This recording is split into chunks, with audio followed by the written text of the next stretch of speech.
Jusqu'au 11 juillet, nous sommes invités à donner notre avis sur le projet d'une zone d'aménagement concertée sur le secteur de Corbeville.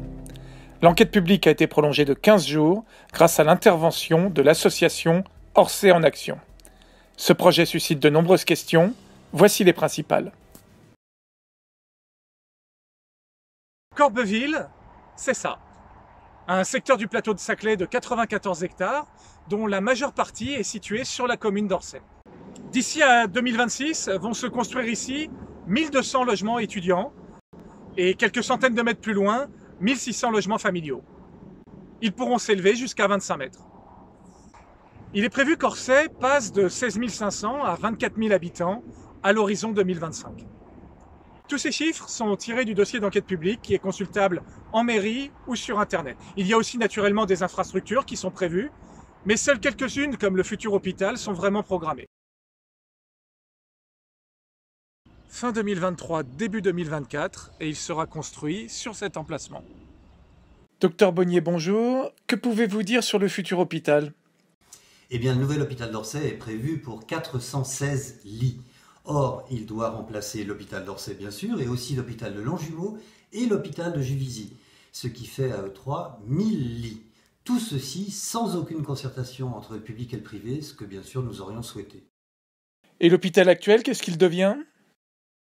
Eh bien, le maire a annoncé qu'il fermerait ses portes juste après le transfert vers le nouveau bâtiment, en précisant qu'il ne voulait pas que l'ancien reste en friche. Il serait donc détruit rapidement pour laisser place à un projet immobilier qu'on imagine d'assez grande envergure. Pour revenir au nouvel hôpital d'Orsay, on nous dit qu'il va y avoir peu de lits parce que sa vocation est de faire de l'ambulatoire. La chirurgie ambulatoire, c'est garder les gens moins de 12 heures en hospitalisation. Ceci me semble difficilement compatible avec le vieillissement de la population. Est-ce que les 850 places de stationnement seront suffisantes ? Nous n'en savons rien. Le dernier problème, comment va-t-on accéder à cet hôpital ? Tout ceci n'est pas résolu.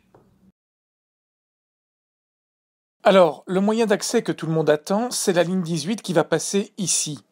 Est-ce vraiment la solution, Christophe ? Malheureusement non. Déjà, cette ligne 18 n'est pas prévue avant 2026 et puis surtout, elle ne résout que les problèmes de déplacement est-ouest. Alors que nos besoins sont essentiellement des besoins de déplacement plateau-vallée, c'est-à-dire nord-sud. Corbeville va devenir le 4e quartier d'Orsay. Comment relier Corbeville au reste de la commune ? C'est le problème.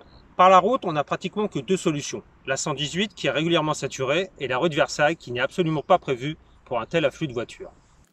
Et les alternatives ? Dans le dossier d'enquête publique, on parle du téléphérique.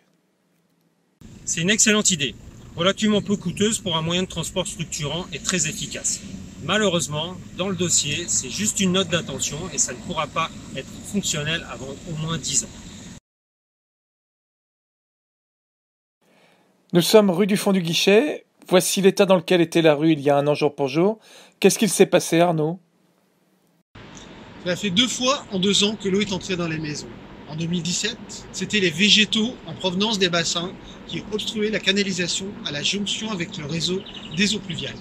En 2018, suite à un orage, l'eau a débordé de ce regard et a inondé la rue. Ce qui inquiète les riverains, ce sont les réseaux sous-dimensionnés et les risques de refoulement et d'inondation. On craint que ces risques soient augmentés si on continue à bétonner le plateau.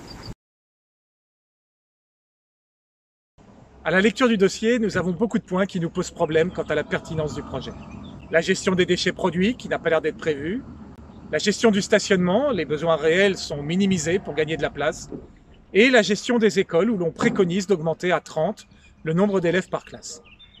Ensuite, il y a la question écologique, avec les conséquences que peut avoir la disparition des terres agricoles. En ce qui concerne les logements familiaux, la question que nous posons, c'est une offre aussi densifiée est-elle adaptée aux envies de la population à laquelle elle est destinée ? On parle bien des envies, on ne parle pas des besoins. Sur les 2 premières ZAC de Polytechnique et de Moulon, on commence à voir des gens qui déménagent pour chercher un environnement moins dense. Notre avis, c'est que la seule urgence dans ce dossier, c'est d'attendre. Attendre les infrastructures, attendre les transports et attendre surtout de tirer le bilan de l'aménagement des 2 premières actes du plateau avant de se lancer dans le projet de Corbeville.